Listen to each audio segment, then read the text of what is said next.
The nation's top office held an NSC meeting and called for efforts to stabilize the situation on the peninsula. The U.S. envoy for North Korea will visit Seoul this weekend to discuss denuclearization and a formal end to the Korean War. Bae Eun-ji fills us in.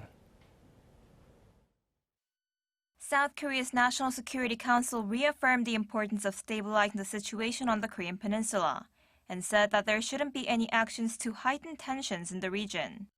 The top office held an NSC meeting on Friday and discussed North Korea issues following Pyongyang's latest ballistic missile launch. The Blue House said the participants agreed to cooperate with the relevant nations to resume dialogue with North Korea, based on recent discussions between Seoul and Washington regarding their joint projects on North Korea. Meanwhile, the chief of the International Atomic Energy Agency, Rafael Grossi, expressed concerns about Pyongyang's nuclear activities, saying that it has expanded over the years and continues to move ahead at full stream.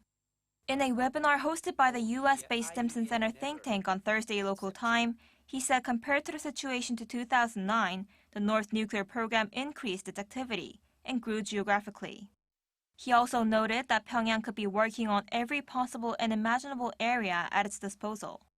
The U.S. envoy for North Korea, Sung Kim, will visit Seoul on Saturday to talk with his South Korean counterpart, No Kyu-duk, about denuclearization on the Korean Peninsula and a formal end to the Korean War.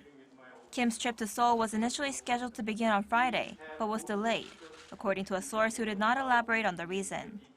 The two envoys had met earlier this week in Washington, where they held a trilateral meeting with their Japanese counterpart to discuss ways to restart the peace process as soon as possible. Bae Eun-ji, Arirang News.